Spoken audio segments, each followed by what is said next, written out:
Caring for kittens is no easy feat. That's why we've partnered with the National Kitten Coalition to host the online kitten conference, a whole weekend of learning how to care and support the smallest and most vulnerable felines. Join us the weekend of June 10th through 12th. Details and registration are available now at the communitycatspodcast.com.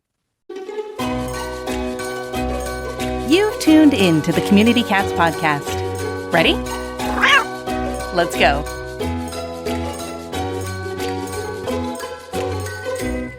Welcome to the Community Cats Podcast. I am your host, Stacy LeBaron. I've been involved helping homeless cats for over 20 years with the Merrimack River Feline Rescue Society. The goal of this podcast is to expose you to amazing people who are improving the lives of cats. I hope these interviews will help you learn how you can turn your passion for cats into action. And today we're speaking with Joe Elmore. Joe joined Charleston Animal Society, which was established in 1878, as its CEO in 2012. He brought 25 years of experience in the nonprofit sector throughout 9 states and 3 times overseas to an organization in turmoil. He stabilized its operations and led it to become a national model for life-saving success in South Carolina's top-rated nonprofit for 7 years in a row. Designing and launching No Kill Charleston in 2015, Joe led Charleston County to become the first no-kill community in the Southeast. This 3-year initiative was achieved in its first year in 2013. In 2015, Joe organized a statewide initiative, No Kill South Carolina, to build the first no-kill state in the South and much of the United States. Having served as chief executive of 5 nonprofit organizations and COO of a national nonprofit, Joe has spent much of his life defending and caring for the most vulnerable among us: abused children, at-risk youth, disaster victims, members of the U.S. Armed Forces, war refugees, and prisoners of war, victims of HIV/AIDS, and animals. Joe led the effort to pass the first felony animal cruelty law in the U.S., possessions and disaster recovery efforts in 18 hurricanes, and he has managed multiple other crises. Currently, the Charleston area has experienced 7 continual years of presidentially declared disasters and or emergencies. Born and raised in the Deep South, Joe is an engineering alumna of the University of Alabama, and Joe has been recognized by the governors of Washington and the Virgin Islands and has received the American Red Cross Tiffany Award for Management Excellence and was awarded the U.S. Department of Defense Medal for his work in America's first Persian Gulf conflict. Joe was named one of 9 Maddie's Heroes for inspirational and innovative leadership in its 2015 inaugural class. Joe, I'd like to welcome you to the show. Thank you. Thank you, Stacy. I'm really happy to be here. Yeah. So with everything that I just read in your bio, first and foremost, the most important thing all of our listeners want to know about is, how did you become passionate about cats? Well, I think, as you mentioned, worked with a variety of vulnerable populations. I mean, really, when we say vulnerable populations, populations that are, in a sense, bullied, so to speak. So, whether they're children, whether they are refugees, whether they are disaster victims, meaning bullied by both natural and man-made disasters. And it led me to, really look at animals, finally, as perhaps one of the most bullied of our living creatures. And, that goes for dogs and cats, of course. And so I just sort of gravitated over towards that, and not meaning that other populations, human populations, don't have needs or anything like that. It's just that, and we all know this with animals, animals, cannot speak for themselves. They're, by federal law, property, and are just in such a vulnerable position. And yet we have so many solutions that can remove them from being so vulnerable, and certainly remove them from being collectively and summarily put down or euthanized in many places in the country. So you've worked for many organizations, animal welfare groups right here, as well as, I guess, what we call people groups, right? What has your experience been in the nonprofit space? Are there differences between organizations like a Red Cross or a human service-based organization versus an animal welfare organization? Have you seen substantial differences between those two models? I think Probably yes and no. Yes, in terms of the differences, I think that it's, when we're working with humans, we can converse much more effectively with humans, whereas animals, we can't. And then with humans come with fundamental rights by law. Animals don't, for the most part. And so those are some of the big differences. However, it's, one of the big similarities is that we're all serving people. And the way I look at it, and we look at it here at Charleston Animal Society, is that we don't serve animals, we serve people. There's a person behind every animal, and we're trying to translate that person's care and concern for the animal, into action, life-saving action in many cases. Now, it's sometimes you'll have the occasional person that's, calling about the neighbor's dog barking and they can't get any sleep and that kind of thing. So you may think, well, this person doesn't care for the animal, but they're concerned about the animal, right? But that's a big similarity, is that we don't serve animals. Animals are beneficiaries, realizing that there is a person behind every animal. It's not like animal control is out there just roaming the streets and picking up stray animals. It's, typically someone has called to prompt them to go out there and do that. And, Good Samaritans are constantly bringing in kittens and other animals because they care. So we may think about serving the animal, but really it's that person that we're serving. And I think that goes a long way when we're talking to decision makers and policymakers to, create public policy. But in terms of managing the two, I really think there's so much similarity between managing a private nonprofit and a private for-profit. It's I've managed both, and it really is all about cash flow, day in and day out. I think that's kind of gives us a leg up in terms of management in the animal world, because animal flow goes hand in hand with cash flow.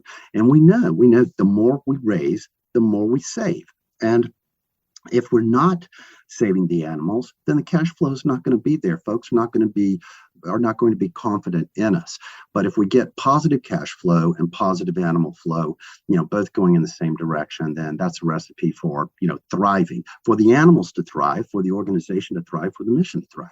Tell me a little bit about what life is like for community cats in South Carolina, and feel free to tell me what it was like before you launched the No Kill campaign, No Kill Charleston 2015, No Kill South Carolina, and then where we are today. I'd be really interested to know sort of the history of what's life like for those community cats. Mm-hmm. It's just different, and you and your listeners are going to know this, where there are good, solid, bona fide trap, neuter, return, or trap, vaccinate, alter, return strategies. Those communities are going to see much, much higher live release rates of cats and thriving communities, thriving colonies, so to speak. But it's going to be spotty. And so when you ask about South Carolina, it's spotty across South Carolina. What we have seen across South Carolina, though, is the communities, rank and file, that have, solid, meaning, enough decent volume of TNR, are thriving with, lower euthanasia rates, and those that are just engaged in what we traditionally call a trap and kill type of strategy are not, thriving. Back in 2009, we began to look at this as one of the strategies in the Charleston County area, very much modeled after, I believe it was feral freedom, originally down in Jacksonville, Florida, which is not that far from Charleston, and it's similar climates, similar demographics, other than Jacksonville being a much larger community. And so we worked with them in terms of, studied what they were doing, looked at where we could improve upon that and customize it for our community. A difference that we did, and then we also consulted experts around the field to make our case to the public and to make our case to the policymakers. And so what we decided to do was to just clear the air, get public support for it, legitimize it through local ordinances, which arguably were may have not been legally necessary, but it did affirm the strategy so that, folks did not have to engage in this under the cover of night, which I'm sure a lot of your listeners, probably continue to have to do to avoid being reported and that type of thing. It's so silly, when we think about it, to be reported just for saving one of God's creatures, right? I mean, geez. So anyway, we did all that and made the case. And there were some ways that we did it. And one was we accepted that we needed to work within the system. Public policy and government systems are complicated, but we needed to work within the system. We framed this as a population reduction strategy, which is what it is. We all know that. And very much did not position it all as a save the cat campaign, so to speak, because we knew we would lose folks on that. We introduced it with data, trending, and potential. We were looking back then at, in 2009, of 4 to 5 years of accelerating cat intake, and we used intake as a measure of community cat population. And we wanted to legitimize all of this before launching it. Now, we got outside funding to propose it to the policymakers, and that made it much, much easier to swallow for the policymakers.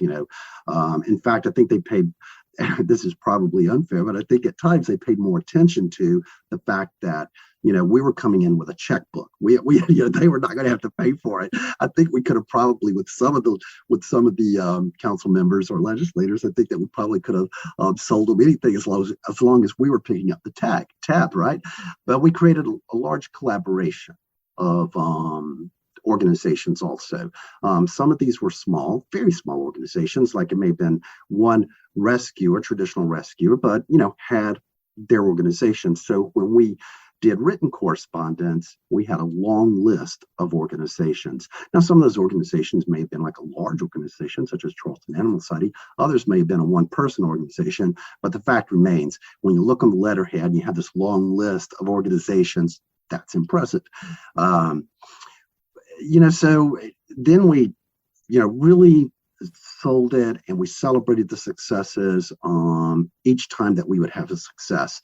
Now, we proposed at that time, based on the data and the trending, that we felt in about a 3-year period of time, we could realize a leveling off of free roaming cats coming into the sheltering system in Charleston County.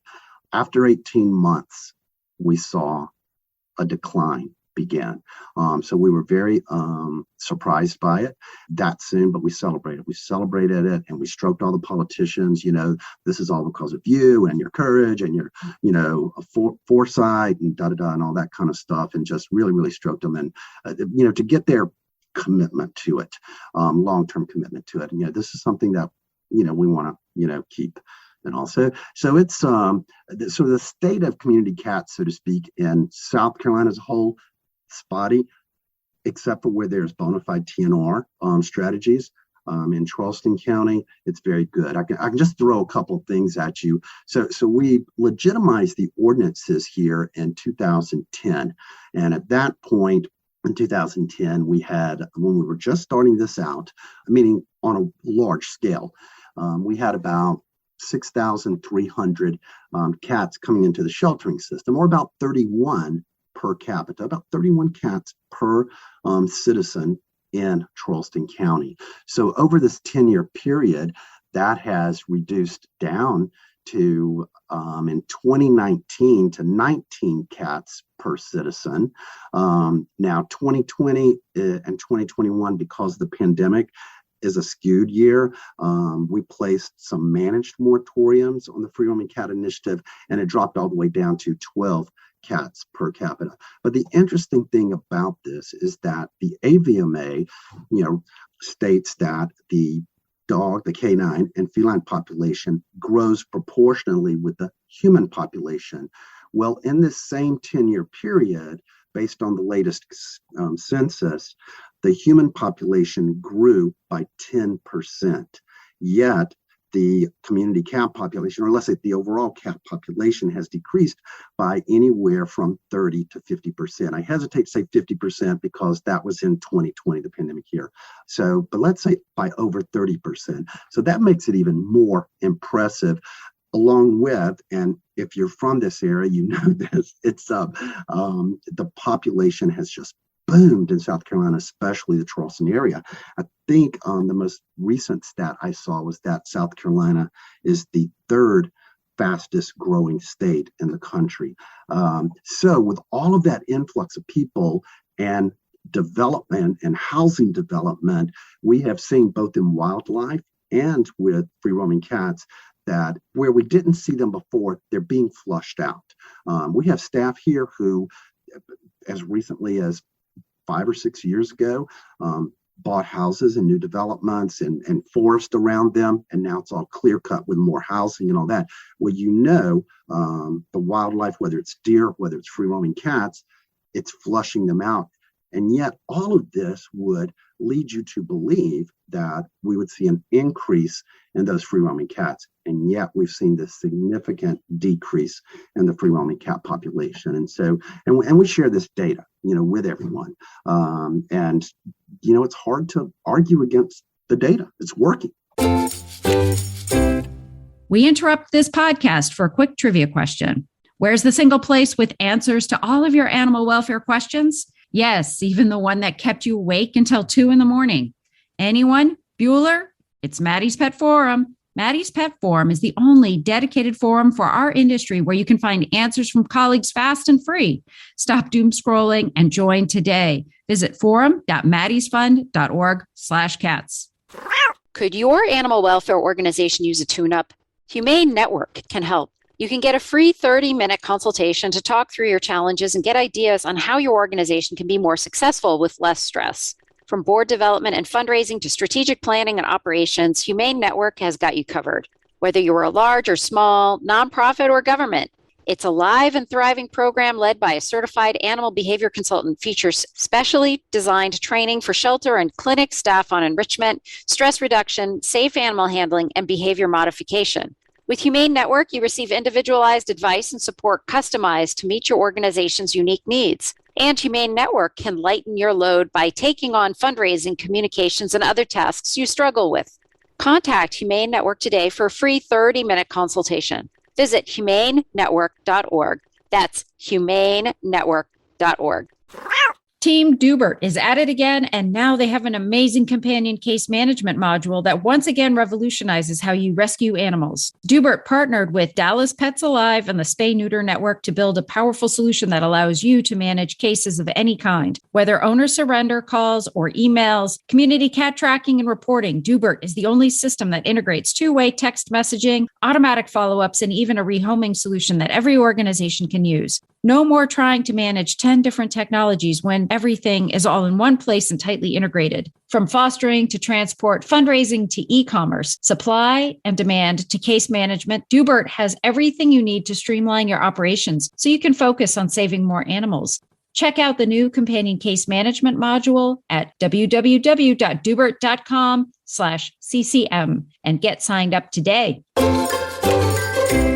So in terms of your organization, what sort of specific programs do you offer? Do you have a spay-neuter clinic where you do the TNR surgeries there? Do you have a community cat program or community cat team? How does it work in Charleston?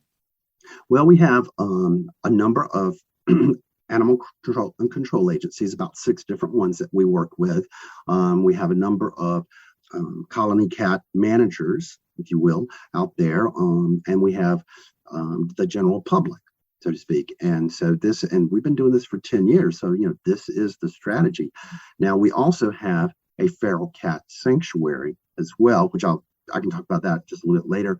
But, well, it's really important to the overall structure. We just weren't planning on the cat sanctuary, so to speak. It's in the beginning as part of the overall plan. But we have a clinic here, and it's AHA accredited, American Animal Hospital Association. So all of the true community cats that come in, we, as an intake, we spay and neuter them and return them. Sometimes the animal control agencies will return them.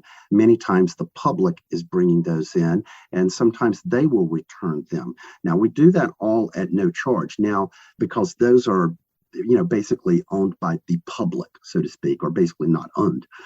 Those that are have identified caretakers, let's say colony cat managers, that kind of thing, we charge a nominal fee for the surgery itself with those cats. But a few years ago, there was a feral cat sanctuary in a very rural area that great people, we'd worked with them for years and everything like that, but had decided that, it's too much energy required from them to manage it the way they want managed. And so they approached us about taking it on.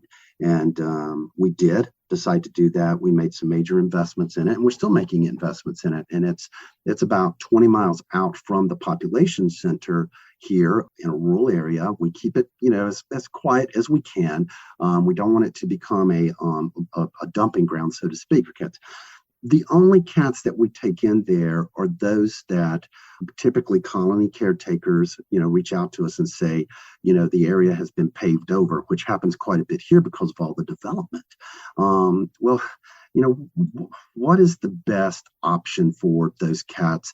Are you going to relocate the colony where are you going to relocate it, especially with the rapid acceleration of development here? So on a case-by-case basis, we'll try to bring those cats into the sanctuary. Again, when there's really not a good option for relocating them. And that seems to be the primary reason by far that the colony caretakers or anyone taking care of a colony will reach out to us. Now, sometimes they'll reach out to us and they just want the cats to be in what they feel like would be a much safer place. But we tell them, look, that's their home where they are now. You're taking care of them. You're doing a great job and all that kind of stuff. It's really best for them to stay where they are.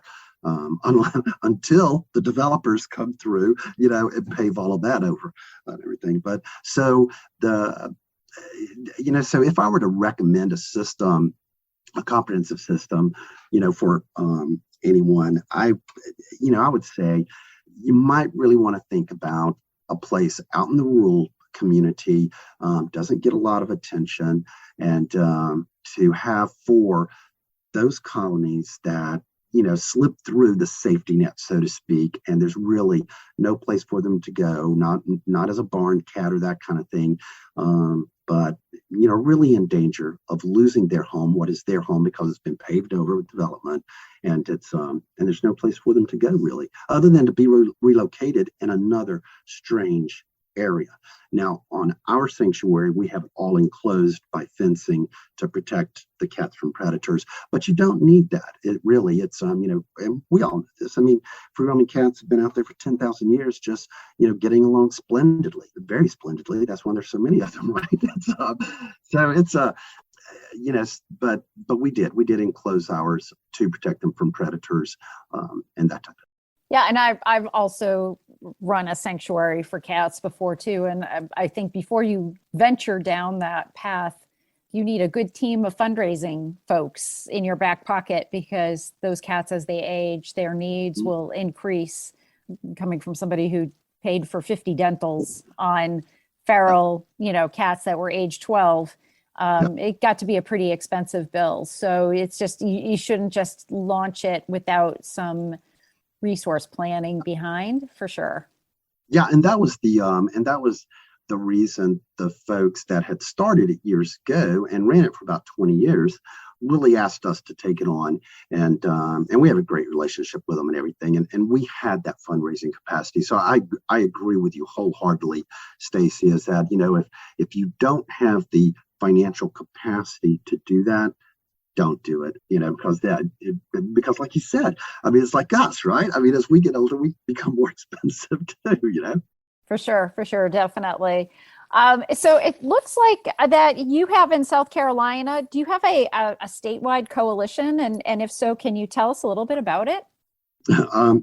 We do have a statewide coalition for No Kill South Carolina, not specifically about cats, but for No Kill South Carolina, and it's working, really well. It's, we have our challenges for sure, that and it seems like challenges that we don't see, 3 years later become challenges, such as the veterinary workforce, such as COVID, such as those two combined, such as, the low unemployment, of just trying to find staff and everything. And then also we did some things like this, like, for example, with the sanctuary that we have, and we've got about 20 acres, but we only use about 5 acres that we've enclosed.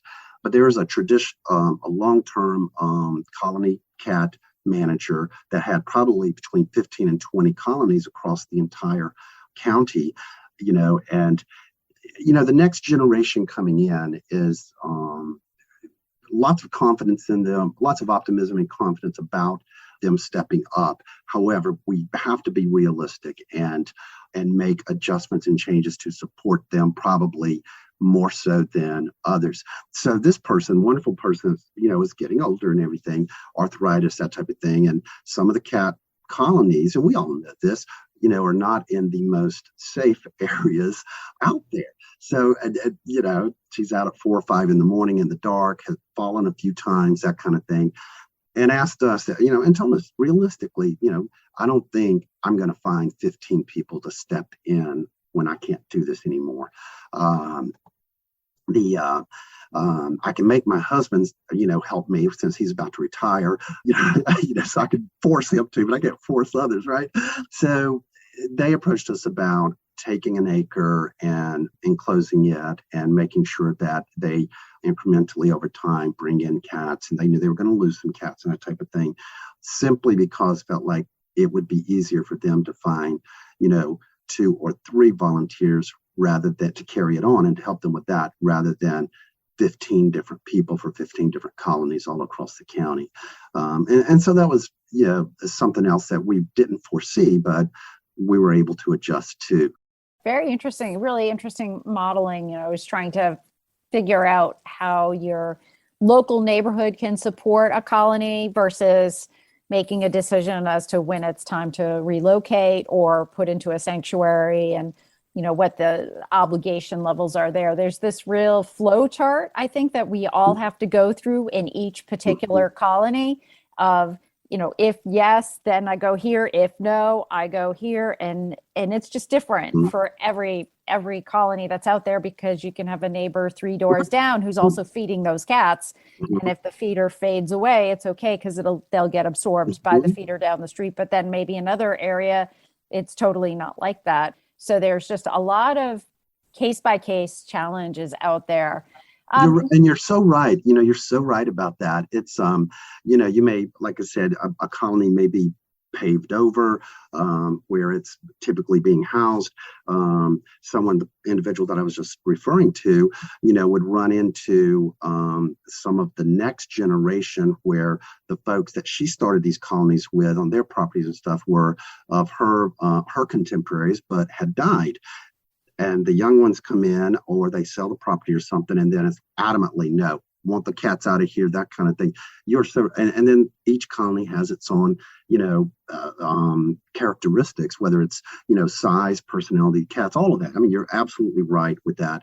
And so it's, and for us, when we did start, let me mention this, we had significant investments through grants from ASBCA the first 2 years, followed by PetSmart Charities the second 2 years, and then some other funding, so that we could really take a big chunk of this, and with all of the colony caretakers, make it free for them as well, because we had the grants for that. But probably after about 7 years, we had to start, doing a fee for the